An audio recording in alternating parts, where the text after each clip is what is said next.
This story begins on a rainy, gloomy night right in the middle of a battlefield. Kid Fong stood atop a mountain of corpses. Even so, despite the 100x accelerated aging curse, he still managed to clear the ruins of the ancient god. A lady holding a dagger showered praises on Kid Fong. He said how legendary it was and decided to snatch the divine thing he called the Eye of Judgment. Wounded and on the verge of death, Qin Feng asked his sister why Qin Zhao betrayed her. With a cold attitude, King Jia threw it in King Feng's face that he was just an adopted brat. She clearly stated she doesn't see the person her family took in as a brother because they're not blood-related. Some blonde named Song showed up and blabbered about how King Feng was actually quite useful. He grinned while placing his hand on his shoulder, holding the divine thingamajig, and thanked King Feng. Because without him, they would have never obtained Canoe and that divine artifact. He had worked very hard to get the soul-stealing blade now stuck in Qin Feng's body, just to completely drain his life force at once. Qin Feng asked if he liked his parting gift. After Qin Feng's parents passed away, Qin Zhou raised him, supported him at school. He even risked his life for her countless times after the game collapsed into the world. But seeing that you betrayed him now, he realized how wrong he was about you. Qin Zhou stated clearly that since his parents died, Qin Feng has been sticking his nose into his life, barking orders and controlling him. Back when Song Fei and he needed her protection, it was still somewhat useful. But now that they had the divine thingy, the only value it had for them had evaporated. Song Fei threw herself at Qin Feng to end her life. Promise me you'll take good care of her, Qin Zoya. With death knocking at his door, Qin Feng vowed they wouldn't get away with it. Just before he could finish his sentence, Song Yi took his life. In 2025, the godforsaken game descended upon the world. The only valid currency was lifespan. Dying caused a loss of lifespan. And killing monsters would grant you extra lifespan. Players could spend their lifespans to bring their in-game abilities into the real world. The strong could crush tanks with their bare hands, slice through planes with a sword, and even withstand nuclear blasts with their own bodies. From that moment on, the world changed radically and chaos spread everywhere. He fought to survive with his sister. He braved countless trials, barely surviving endless dangers and narrow escapes, before finally breaking into the top 100 global powerhouses. He finally conquered the ancient god's ruins and seized that divine relic called the Eye of Judgment. He finally had the caliber to reach the top, but who could have guessed the price of his success would be being sold out by his own family? All his efforts in life were officially mere drudgery, and all his struggles had only paved the way for someone else's success. He swore that if he could live again, he would fight only for his own benefit. But then something happened, and Qin Feng opened his eyes. Surprisingly, he was in his own room. He bolted upright, his mind reeling as he realized this was the real world and remembered that he had died. But as soon as she opened her phone, she saw it was 2025. When he looked out the window, he saw that beautiful city and realized he'd been transported back 9 years. The day that damn game arrived on Earth. The next day, her sister Kinza kicked the door open and burst in. Seeing Qi Feng sipping coffee at home, he lost his temper, asked why he hadn't answered the calls, and kicked the trash can. Qin Feng remembered that on the day that damn game started, Chinayu and Song Fei had a huge fight. There were posters of Song Fei on the wall. Before the game started, Song Fei was a somewhat well-known underground idol, and Jin Jiayu was his obsessed fan. No matter how flashy Song Fei looked on the outside, he was actually a lowlife who scammed most of his fans. He took their money and used their bodies. Qi Feng always banned Xinjia from hanging out with those types to keep her from getting scammed, but in the end, he was accused of controlling her life. Pointing his finger at Qinfi, Zhao asked if he was deaf and said it was his fault Songfen lost first place this month. He threatened to cause a scene if Qin Feng didn't pay to help Songfen rise in the rankings. Right then, with a cold expression, King Feng smacked him across the face, knocking him to the ground. His cheeks were swollen, his nose had started to bleed, and his eyes were filling with tears. Qin Feng kept her in disbelief after he hit her. With a piercing stare, Qin Feng made it clear he had neither the desire nor the time to argue. He warned that if it keeps barking, he'll break its jaw. He even tossed his credit card over his head. He said it was his parents' inheritance, and no matter how much things went south, he wouldn't touch a single dime. He didn't mess with that girl for her parents' sake, but he really put his foot down. He said that from today on, he doesn't have a sister like her. When Ze started whining, he totally lost his cool. Last time, he passed up so many opportunities, risky dungeons, and hidden treasures just to protect that snoboo. He took out a few sleeping pills and washed them down with water. He was curious. Without this dead weight, it would have gone off big time. He decided to crush everyone using the game knowledge from the old logs. Now Kinu would face the consequences. And as for Song Fei, our boy intended to take his head personally. Qin Feng fell asleep and appeared in the selection hall. Wow, looks like they missed this place. When he first came here, he was so terrified it took him hours just to pick a class and bolt, but this time, he had to be hit the ground running. In his past life, he chose the warrior to protect Shinjae. The warrior class wasn't trash, but it just wasn't the way anymore. Now, without the Kinkayu shackles, he could level up much faster on his own. Mobility and reflexes were the most important factor. So without a second thought, he locked Qin Feng into the assassin class. But then things suddenly went south and a system notification popped up. The Divine Artifact Judgment Eye has been successfully linked. Eye of Judgment activated. It had a passive authority. The moment he stepped into the cursed game, Kim Fong would automatically grab the most uber class and skill. Our boy's brain fried after he figured out how the Eye of Judgment connected to him and worked following the reset. Even if someone stole it, it would be worthless as long as it recognized the owner. Just as he thought this might be why it reset, shadows began to invade his body. Then his body underwent a change. His hair turned snow white, and he became like a shadow. Qin Feng looked totally messed up. Shadow Assassin was the ultimate secret class.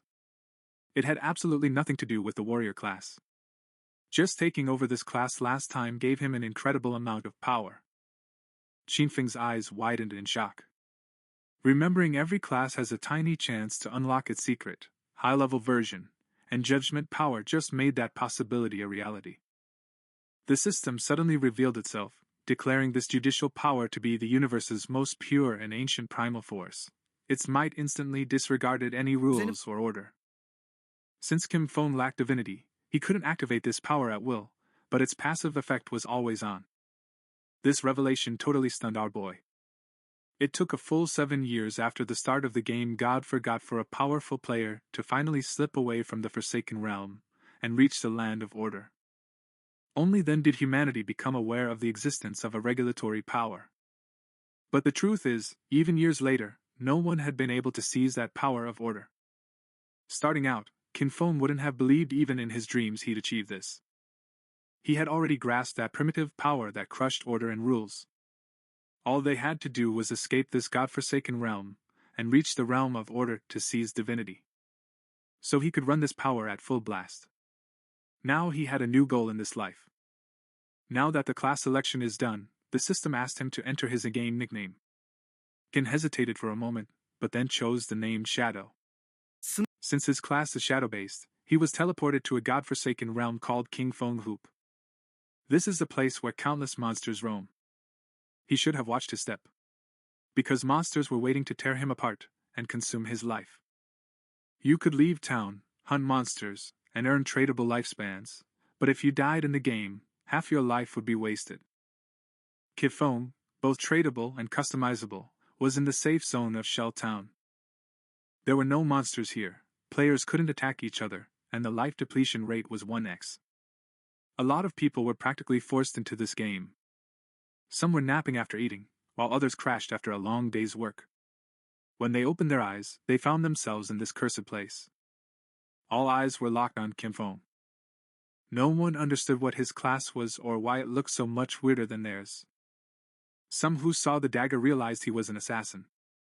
Before long, big hitters from various countries would emerge one by one to shake the foundations of this world. If Qin Feng wanted to leave them in the dust, he had no time to waste. Because the farm waits for no one. Right then, 3 men and an archer teleported back to town. So players who died on the monster hunt were teleported straight back to town. The crew was both furious and terrified, because the wild beasts were extremely powerful. The creature had devoured all their health with a single bite. They were fighting a level 1 reptile, but even together, they'd only managed to take down a third of its health. Now that they'd died, their lifespan has been cut in half. They turned to Lizzie the archer and asked what the hell they'd do now. Kid Fong began sizing her up and, remembering that archers started with short bows, realized that she was a hidden class as well. Lizzie noticed that Kid Fong had a hidden class. With a sweet smile, she asked if he wanted to form a party with them. The creatures outside were ripped, and taking them down alone was impossible. Their team had already been wiped once, so they were considered experienced. Kid Fong refused and moved on. Lizzie's friends talked behind her back after seeing her act like a pro. The 5 of them together couldn't even take down the monster. That's why it was impossible to do it alone. To them, Kid Fong was practically asking for death. Using the Liz system, she saw that Kid Feng's nickname was Shadow. Meanwhile, our boy was dashing toward the edge of town. Lizzie decided to follow him to find out what kind of talents he had, because he couldn't help but smirk. Maybe they'd leak new info about the monsters and watch how King Fong croaked. This godforsaken land was an incredibly eerie and dangerous place. Liz and her cronies started spying on Kim Fong. He didn't know how he ended up here, but with years of online gaming experience, he formed a party right away. But when the first monster met them outside of town, it wiped them off the map. He knew this monster was no easy prey for a level 1 player. Lizzie's friends were absolutely fuming, because Kim Feng's starting weapon was different from the group's assassins. While Anda Hancher was there, Kim Fong carried a short sword. The assassin was bursts with jealousy, because Kim Fong was even faster than him. Yet as an assassin, he should have had the highest agility. Besides, Jin Feng's clothes were different from his. Kim Fong seemed like an extraordinary player. So Lizzie decided to follow him, thinking she could find some important information. When Kim Fong started staring at them, Lizzie felt it and immediately cowered. He crouched again, not knowing if they'd been spotted. Our boy used the shadow infiltration technique and vanished as if the ground had swallowed him up. Once they turned into shadows, Lizzie and her besties were totally baffled when the guy just went poof and vanished. The assassin figured out this was a stealth ability, a starting skill that gives invisibility. Jin Fong had officially become a ghost. Lizzie decided to head back to town and find ways to push themselves. It was too sketchy outside. They had already been skinned once, and their lifespan was already cut in half. They decided to go NPC hunting, hoping to snag hidden rewards like treasure chests. Shadow Sneak was an ability that let the user hide for a set time.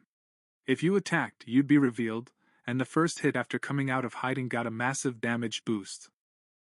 Stealth Mastery doubled the hiding time and increased the stealth level by 1. As expected, the Shadow class was totally OP.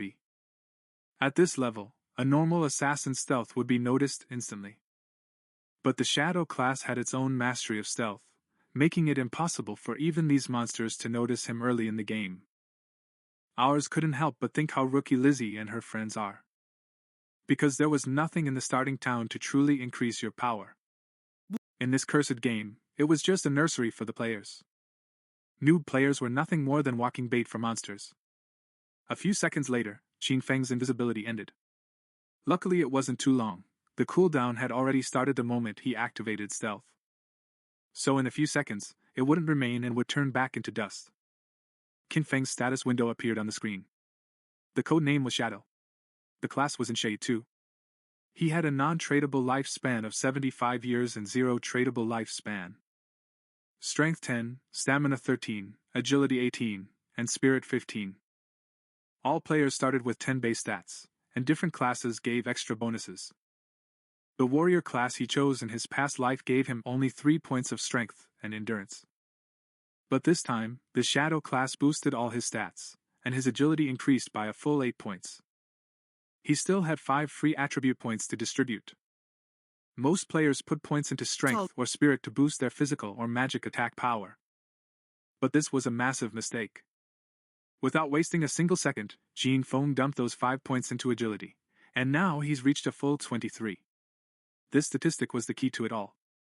Because early in the game, No matter how you built your stats, monsters would always one-shot players, and the only way to take them down without a scratch was to max out agility and dump everything into speed, which was exactly when something caught Qin Feng's attention.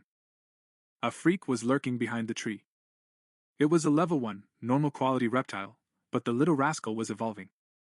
Hinfa noticed because she saw the guy constantly sucking up lifespans. He instantly realized that this creature was the one who wiped out that loser team of 4. The reptile sensed King Feng's presence. He was also slightly damaged because he'd lost some of his HP. The monster lashed out, but King Feng skillfully evaded with a leap. Monsters can take players' lifespans when they kill them. They'd even evolve if they exploited enough.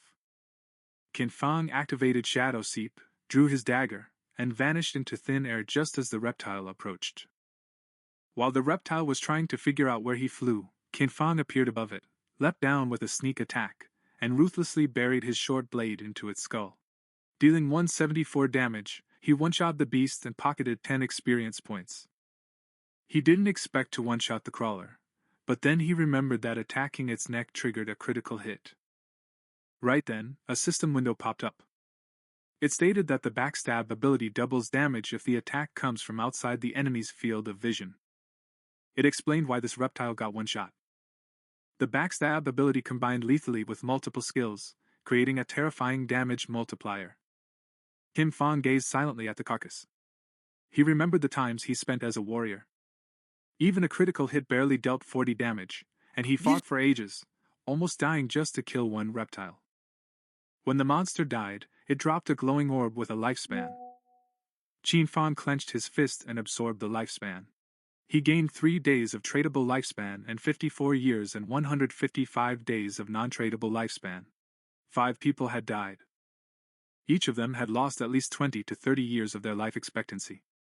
It totaled over 100 years, but since the reptile absorbed it first, Qin Feng only got 54 years. For now, the untradable lifespan was useless, but at that moment, the Eye of Judgment's authority kicked in and granted Qin Feng the ability Infinite Evolution. Slaying monsters alone gave him the chance to earn evolution points to upgrade his skills. She would get 5 evolution points every 24 hours, and soloing a boss meant pocketing those points for herself. He had exactly 5 points now. With the power of infinite evolution, he could boost his skills. In his previous life, he didn't even know about a bug like this.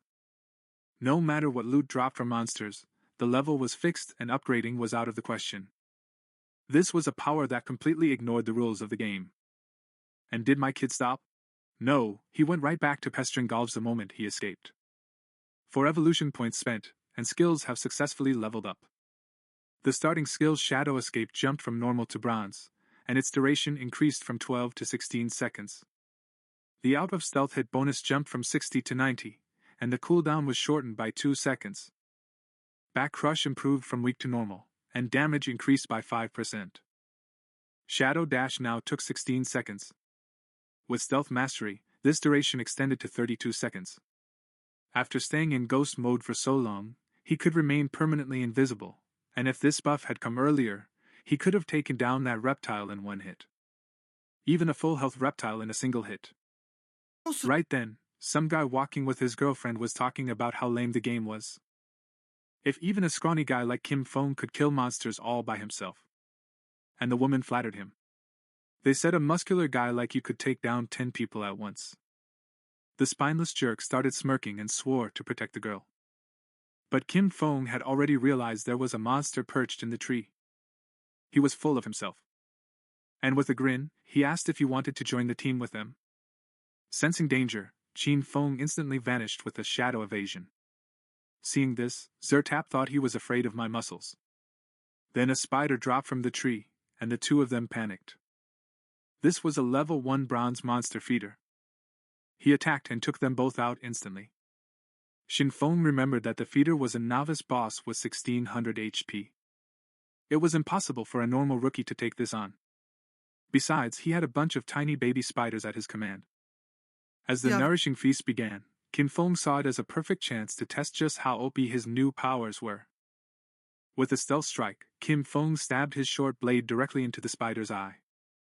The monster counterattacked, but Chi Fong was like a cheetah. fended off the attack and vanished again with a shadow dodge.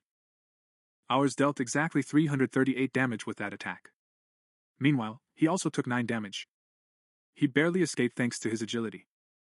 Qin Feng's HP was only 130. If that spider's disgusting attack had landed, it'd be instant GG. He was so proud of himself when he saw he dealt over 300 damage to the boss. The feeders went crazy and split the trees in the area right in half out of rage.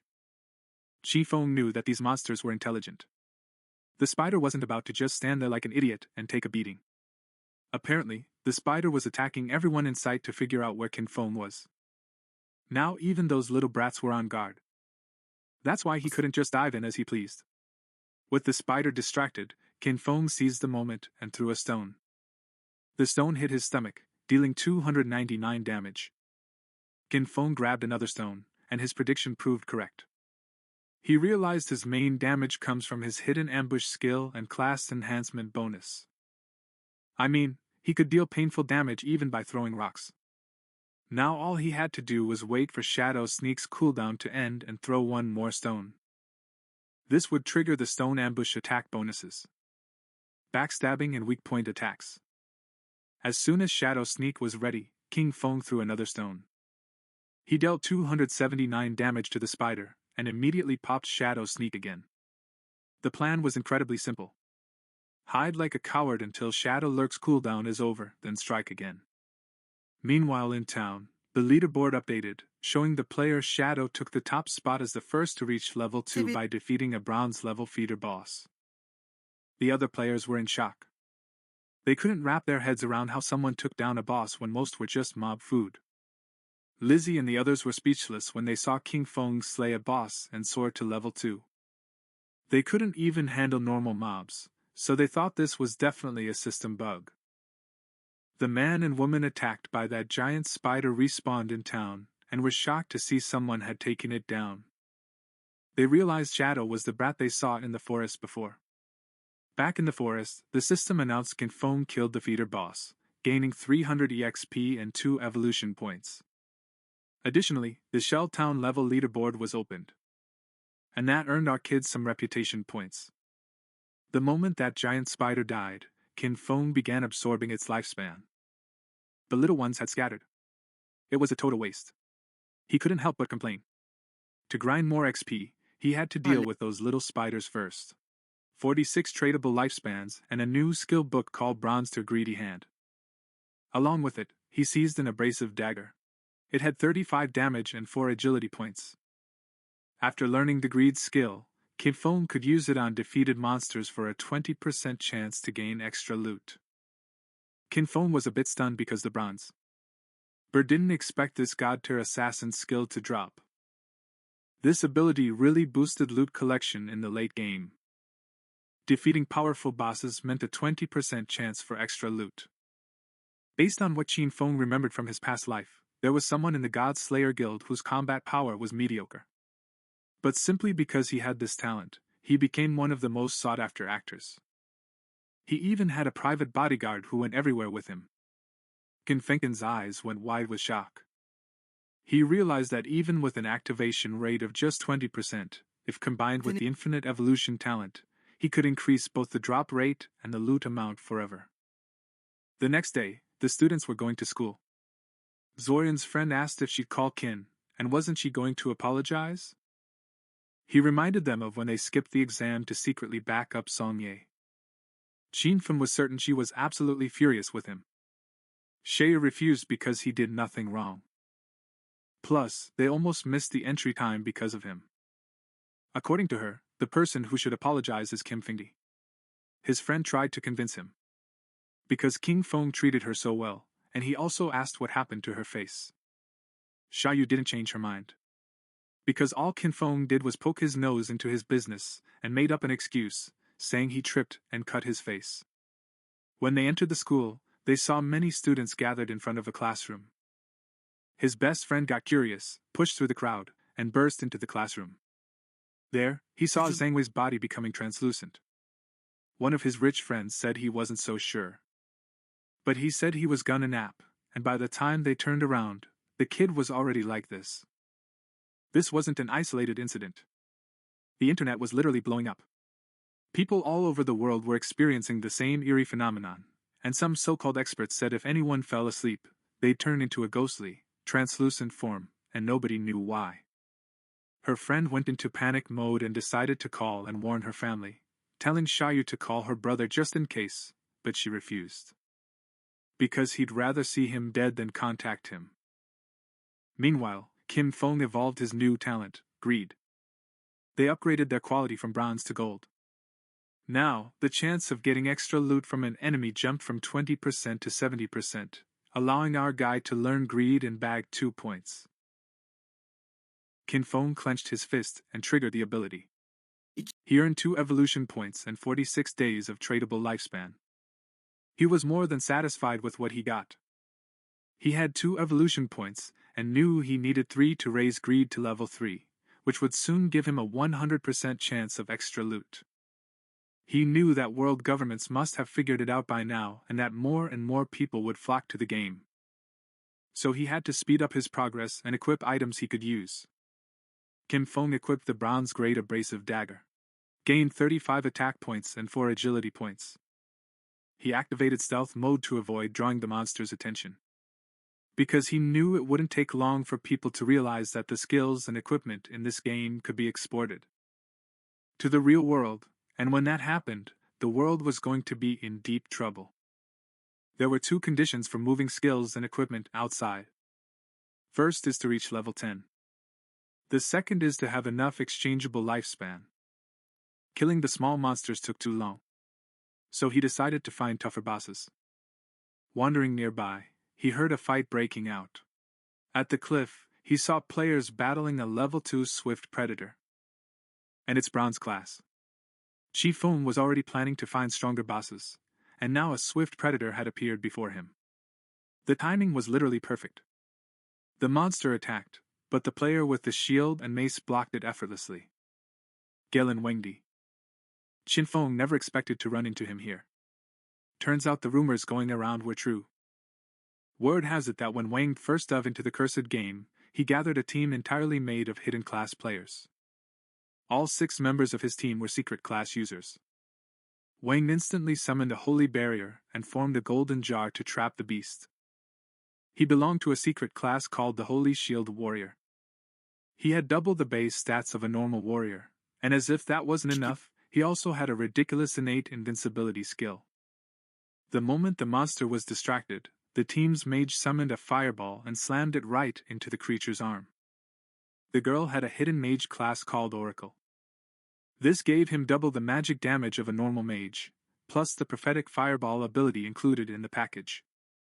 The team's archer held a secret class, the sharp-eyed sniper profession. This gave the user double the stats of a normal archer and a free rapid-fire skill. The priest had a prophet, a priestly class. He had twice the healing power of a normal priest and a group healing ability too. Archer and mage dove in together, but the monster dodged attacks like the Matrix, lunged at Wingme, and forced him into a retreat. The archer panicked. Seeing his ranged attacks miss, he thought this boss was incredibly fast. Priest Wangme used a life stone and decided the best way to beat this boss was to keep attacking while the healers focused on healing. Seeing his plan to wear down the monster, Qin Fong thought Wang Meng was being far too idealistic, but he knew there was something he was missing. The most important thing was this was the wild, and if a fight dragged on, other monsters would join the party. Right then, 2 creatures appeared behind Wingming. Qin Fong identified them as corruptors. They were ordinary level 2 monsters covered in dark brown dung. Their specialty was sniping from a distance. The team's swordsman charged at the monsters and attacked one. Ours had a secret class he hadn't seen before.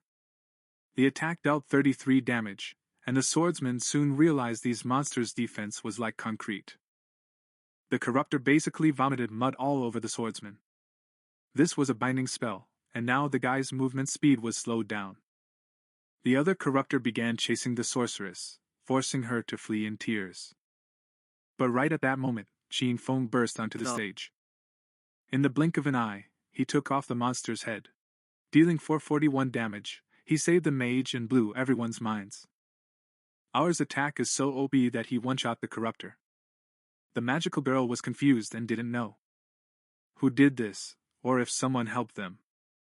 Leaning on his blade, the swordsman stood up. He was stunned by what he saw. They saw someone take out a level 2 corrupt in one hit, while they had to team up just to defeat a level 1 corrupt.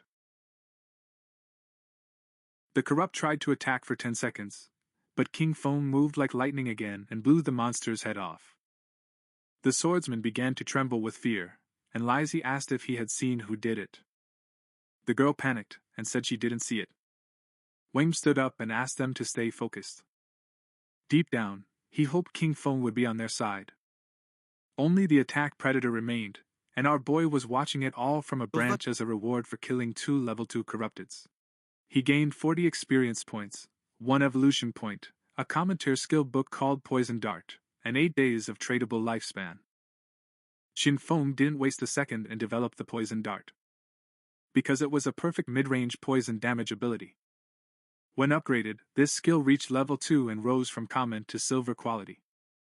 It allowed the user to fire a lethal poison dart with a 14-meter range, dealing attack damage and poisoning enemies, with a 5-second cooldown. The poison dealt 50% damage per second for 5 seconds and didn't stack. The monster attacked again. Wang managed to block the attack with his shield. But at that moment, the creature plunged its sharp limb into his stomach. Wangmin dropped his shield and mace, and the monster seized the moment to stab him with another limb, inflicting terrible pain. The archer started to tremble with fear. The priest panicked. He knew this was no good, because he couldn't heal fast enough in a desperate effort. Wang Ming told them to run away. Qin Feng fired a dart into the predator's head, dealing 845 damage. The mage and archer were stunned to see the attack take half the boss's health. Both the monster and Wang began to writhe in pain, and poison started oozing from the beast's wound, until his body collapsed to the ground. During this time, it took 324 damage multiple times. Since Qi Feng dealt over 90% of the damage, the loot belonged to him, and killing the attack predator earned him 600 EXP, reaching level 3. Obtained 2 evolution points and 55 days of tradable lifespan. Zihin didn't expect the damage caused by time to be this bad. It boosts the dart class passive. With stealth, he stays invisible and can basically fire darts forever. And now, nothing could stop him in the early or mid-game. Loot started bursting out of the monster's corpse. Wang's brain fried seeing the monster's damage, and a few seconds later, the loot vanished. Wang was grateful to King Fong for standing up and saving them. But ours clearly stated that you can't easily trust people in these foreign lands. She left everyone stunned. Wan thanked ours for the advice, and they decided not to bother him while he checked the loot. And he added that she could find him if she needed anything. Kin Fong gathered the loot. Wang Ni noticed that it appeared reliable.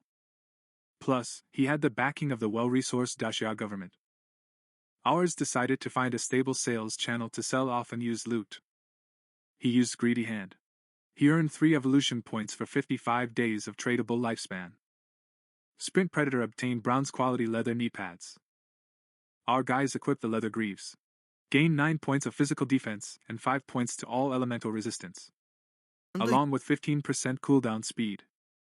That was a great loot. Because he still had many other class items and skill books, and decided to return to town to trade everything for lifespan once his bag was full. His eyes began to shine with confidence. Because this time, his growth was 100 times faster than in his last life. Not far from the area, another group of players was being attacked by even more monsters, and seeing their numbers grow, they decided it was better to bolt. But before they could, an even bigger monster appeared. Just as they tried to run, it attacked with sharp vines, wiping them all out. Players respawned in town and got tilted because monsters always spawn in groups and run away when low on health. Word was players had to reach level 3 to exit the game, but it seemed like an impossible task. Some players felt a 3-person team wasn't enough and they should form groups of 6 or 10. The other player argued it wouldn't work, having seen a 10-man team get surrounded and wiped out. Plus, too many people would pull the boss, and recently a 40-man raid triggered a Curse Master. He destroyed them all. He took out more than 30 in a single strike. Lizzie's team had also arrived in town. If players couldn't reach level 3, they would be trapped inside the game forever. They all fell here after they fell asleep. In other words, only their consciousness was in the game, and if they couldn't get out, their real bodies would starve to death. Lizzie was frustrated because she didn't understand why the game was so hard. His friend panicked because he died 3 times, leaving him with less than 10 years of non-tradable lifespan, and at this rate, they'd die in real life too. Even if she didn't know if it was real, Lizzie knew they couldn't afford to die again.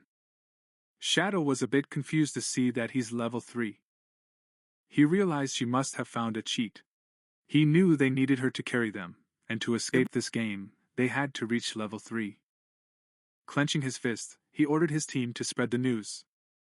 They had to convince Shadow to help them reach level 3. He was determined to give her 10 million in cash when they returned to reality. The others were in shock, but he knew Shadow couldn't ignore the 10 million. Back in the forest, our boy took down a level 2 polluter. He earned 20 experience points and 1 evolution point. After absorbing the monster's lifespan, Fong felt he had enough evolution points and decided to spend 5 points to evolve the greedy hand. Quality upgraded from platinum to emerald. It increased the chance of extra loot to 160%, and now there was a 20% chance for that loot to be 1 tier higher. Fong was left in awe, knowing the effect was insane. He realized if he keeps evolving, he'll reach 100%, or even 200%. It was raining, and something caught Kim Feng's attention. It was the monster roaming this forest called the Curse Master. This monster was a bronze tier boss, consuming life force to evolve into a silver tier boss. To Kim Fong, it was perfectly normal for this boss to wipe out a 40-man team. For now, our boy's inventory was full. So even if he killed the monster, he couldn't collect the loot. So he decided to mark this place on the map for now. Boss's evolution would have taken some time. So he thought about clearing the inventory. Let him clear his inventory first, then we'll see. By the way, rumor is some rich guy in town dropped 10 million for Shadow. You know that number 1 tryhard on the leaderboard who grinds so fast. People were dropping like flies. Their lives were literally melting away. And the rich kids immediately started looking for an escape plan. Which means we're essentially GG, per folks like us. While folks were hanging out, Fong suddenly teleported to the city, and everyone was speechless. When he used the system to open store mode, it announced that this player is selling items and skills. The market was only open for 10 minutes, and players glitched out when they saw 2 pieces of the bronze set on the guy. On top of that, he was selling 2 more. They still couldn't wrap their heads around the guy's bronze buskin. A total noob, dude. Why can't we see Kim Feng's face? They asked. Did another smart guy turn on face blurring, bro? So she explained. The character in the game looks exactly like you do in real life. That's why he's acting so mysterious. Then a sorceress approached his stall and asked curiously, how much for this ice spell, bro? They asked. Kim Feng's life is worth 100 days, tradable. He snapped back. This girl's gray rose, ranked 11th in Shelltown. And he hit his face too. A 100-day lifespan for Rose. It was quite something. He asked me if I could do him a favor. Fong explained. Even this simple skill makes leveling up for mages incredibly fast in the beginning. He added, and 100 days is practically free anyway. Does Rose accept real money? They asked. But Fong gave some advice, saying, no way, it doesn't work like that. If you've got the cash, go buy yourself a lifetime first. Then he told me to come swap it. And unless someone made a better offer, she had no intention of selling the skill until she matched her life expectancy. The girl thought for a moment. Then he asked his buddies on the team channel, bro, what do you think of this offer? They asked. Their levels anyway. They had reached 2-0 at lightning speed thanks to his leadership. That's why nobody said a peep. They would even level this skill up to level 3 even faster. The important thing, obviously, was to get out of here first. He asked his buddies to send him their tradable lifespans. He promised to pay them back when he returns. Then she passed the 100-day exchangeable lifespan on to our kid. Seeing the girl's whole team was level 2, Fong realized. They must have killed at least 30 to 40 monsters. So, reptiles then. So their tradable lifespans had to be much longer than 100 days. Qin Fong cast the spell and pocketed it. A 100-day trade life. Now, the swap life has jumped from 268 days to exactly 368 days. Right then Lizzie perked up, happy because she found the shadow. With a smirk, he offered her a deal in exchange for helping her reach level 3. He promised to give her 10 million once they returned to the real world. The other players were in shock. This girl was Zhang Lizzie. And in our boy's past life, this lady was the leader of a criminal organization. Later, the group was destroyed by the state. With a confident smirk, he said his father was the chairman of Dadong Industries, and when he saw ours didn't believe him, he told him to go look him up. Reports say he's using cash to convince people to sell their lifespans. And then he kidnaps them for forced labor. And those who resisted were eliminated. In reality, Qin Fong coldly rejected the offer.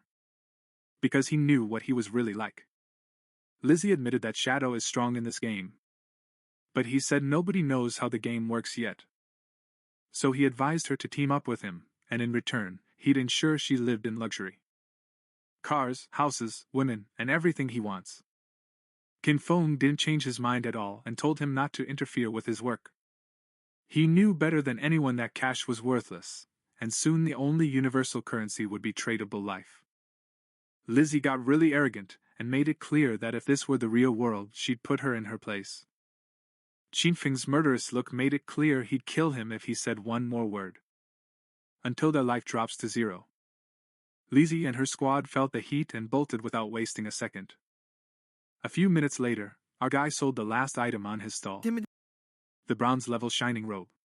Now he had a total of 546 days of trade life.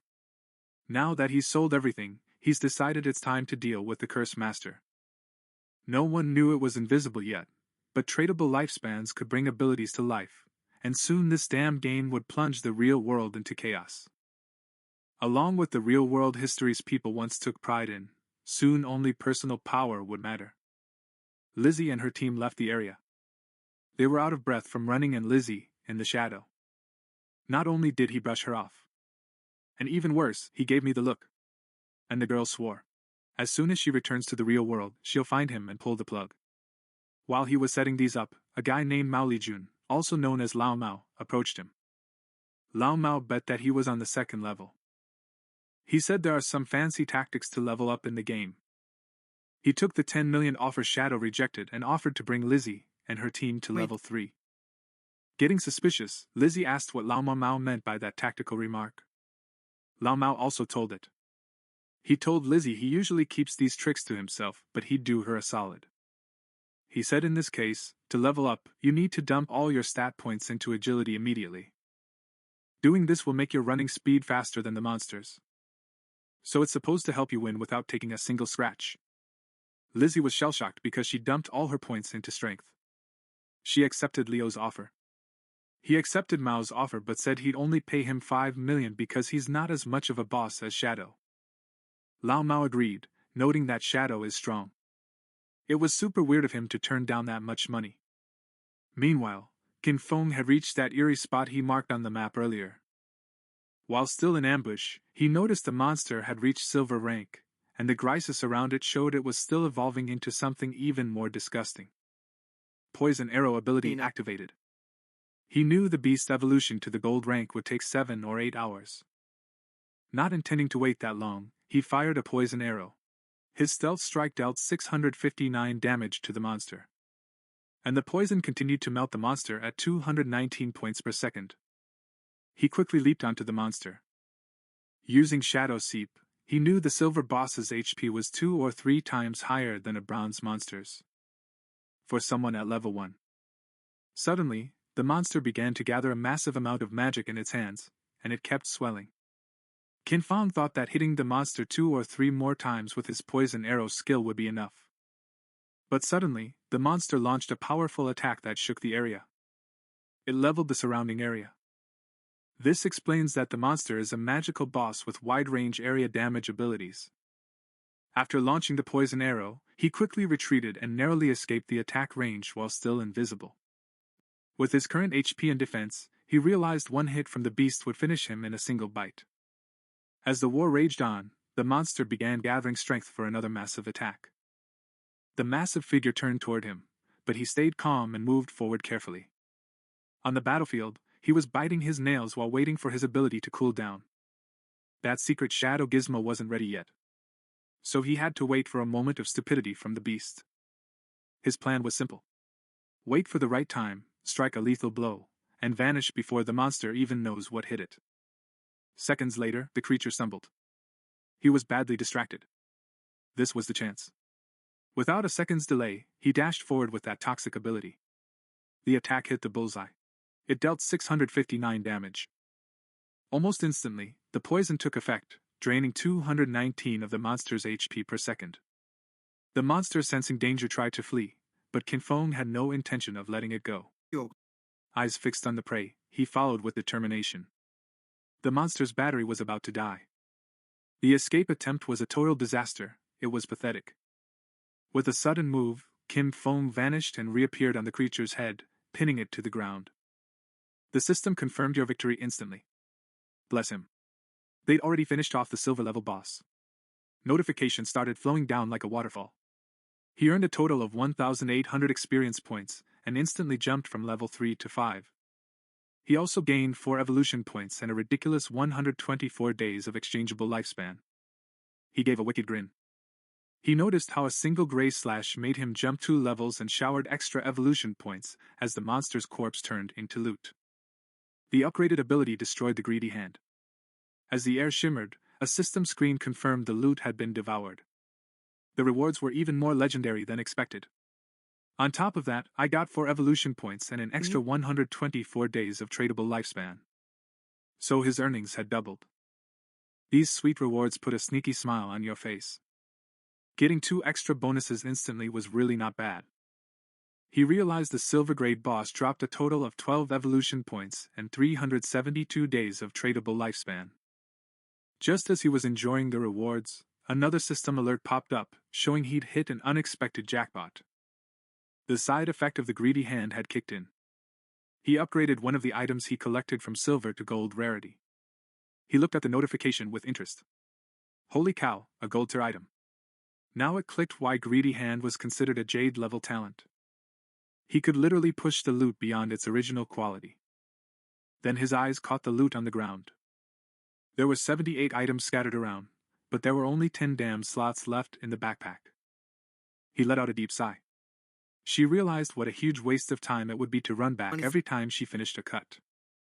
He knew that something like a storage ring would fit perfectly to solve this problem. It was exactly the kind of thing Fong was looking for. As Pam was about to scan that specific item in the loot, the scene suddenly cut back to Shell Town. There, the mage from Wingmin's team appeared in a burst of light. He had a look of deep relief on his face. He was finally back, entirely thanks to Wing. As the rest of the team followed, they thanked her, saying, "Raris, if it weren't for you, we wouldn't be level 3, let alone have made it out safe." But Wang brushed off the praise, saying, "This is our collective success." But the magical girl couldn't escape a gnawing sense of regret. With a sigh, he lamented in the forest about failing to add Fong to his friend list. He thought maybe it was because he was covered in mud at the time. With a smirk, her teammate comforted her, saying she looked great in her new outfit and that the mysterious player definitely wouldn't snub her again. Right in the middle of this talk, a system announcement rang through the town. The leaderboard has been updated. Shadow had reached level 5. This news hit the town's players hard. Someone couldn't believe how the Shadow teleported from level 3 to 5 so quickly. The only explanation was that it wasted a beast of a boss. Another player said they saw a Shadow just 10 minutes ago, casually selling items in the town square. Another type suggested using his sister who just turned 18, saying if Shadow Girl likes her, the whole family will strike it rich. Because the Shadow's leveling boost would have literally changed the fate of the game. His friends quickly debunked this absurd idea, reminding him that Shadow didn't even care about 10 million in cash. That's why he wouldn't be interested in a matchmaking offer like this at all. Back at Wingmong's camp, a seed of doubt had been planted within the team. They were just celebrating reaching level 3 when they learned the Shadow had already pulled far ahead. But Wingming stayed calm. He told them to set aside these delusions for now. They had to leave the game and return to real life to warn their families and friends about this dangerous game. As their bodies slowly turned transparent, their system logouts were confirmed. Wang Ming's final words were actually quite serious. If the world was heading toward chaos, he had to prepare his loved ones. This time, the scene returns to the real world. When Wang opened his eyes, a voice immediately called out to his captain. He wasn't just any player. Wang was a police officer.